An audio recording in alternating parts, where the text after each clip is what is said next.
আমি কিন্তু আজকে একটা ঘট নিয়ে বসে পড়েছি, আর এই ঘরটা দিয়ে কি হবে সেটাই আজকে আপনাদের সঙ্গে আমি শেয়ার করব। এই ঘরটা অলরেডি কিন্তু লাল রং দিয়ে দেওয়া হয়েছে, আর এটা এখনই করলো কালারটা। তো এটা হচ্ছে ফেব্রিক লাল যে রংটা আছে সেটা দিয়েছে।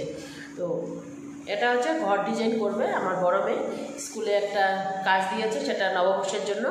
তাই ভাবলাম আপনাদের সঙ্গে একটু শেয়ার করে নিই। আর ও আমার বড় মেয়ে আবার বেশ আর্ট খুব সুন্দর করে। তো এই ঘরটা কিভাবে আর্ট করছে সেটাই আপনাদের সঙ্গে শেয়ার করব। আর কেমন লাগে অবশ্যই কিন্তু বলবেন, আগে আর্টটা করে নোক, এর জন্য আমি আজকে ঘরটা নিয়ে বসে পড়েছি। চলুন তাহলে আমার বড় মেয়ে ঘরটাকে একটু ডিজাইন করে নেন, তারপরে আপনাদের সঙ্গে শেয়ার। হ্যাঁ, ঘর ডিজাইন করার জন্য এখানে সব নিয়ে বসে পড়েছে, আর এখানে ফেব্রিক নিয়েছে, ফেব্রিক দিয়ে কালারটা ভালো আসতেছে। তো হলুদ, লাল, সাদা আর একটা কালো নিয়েছে। তো কালোটা অন্য কাজের জন্য নিয়েছে, আর ও সব এক জায়গায় নিয়ে বসে পড়েছে। আর ফেব্রিকটা দেওয়ার পরে মাঝে মাঝে একটু দাঁড়াচ্ছে, কারণ ফেব্রিকটা দেওয়ার পরে একটু শুকোতে হবে, এর জন্য একটু একটু করে দাঁড়াচ্ছে। তো দেখতে থাকুন কীভাবে বানাচ্ছে।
ঘরটা কিন্তু হয়ে গেল।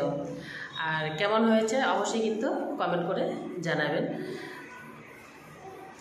আর এখন বানাবে কার্ড। তো স্কুল থেকে নববর্ষের জন্য বানাতে দিয়েছে। তো ঘরটা রেডি হয়ে গেল, এবার কার্ডটা বানাবে। আর ঘটের ডিজাইনটা কেমন হয়েছে অবশ্যই কিন্তু কমেন্ট করে জানাবেন। হলুদ, সাদা আর লাল। ঘটের ডিজাইনটা কেমন হচ্ছে অবশ্যই কিন্তু জানাবেন। আর এখন একবারে আমি সামনের থেকে দেখিয়ে দিচ্ছি। আর এখন মেয়ে কার্ড বানাতে বসে পড়েছে। আর কার্ডটা বানানোটা আমি শেয়ার করলাম না, কিন্তু কার্ডটা কেমন বানালো সেটা আমি আপনাদের সঙ্গে শেয়ার করছি। একদম সিম্পলভাবে খুব সুন্দর একটা কার্ড বানিয়েছে শুভ নববর্ষের জন্য, একেবারেই সিম্পলভাবে। আর দুটো পেজ, একটা পেজকে ভাঁজ করে নিয়েছে, নিয়ে এরকম ডিজাইন একটা দিয়েছে। আর মাঝখানে লেখা আছে শুভ নববর্ষ। এই কার্ডটা বানিয়েছে। তো এটা শেয়ার করলাম না, শুধু কার্ডে ডিজাইনটা শেয়ার করলাম। কার্ডের মধ্যে ওটা ঘর দিয়েছে। তো আমারই আজকে শুভ নববর্ষের কার্ড আর ঘরের ডিজাইন কেমন লাগলো অবশ্যই কিন্তু কমেন্ট করে জানাবেন। দেখা হবে নেক্সট ব্লগে। ততক্ষণ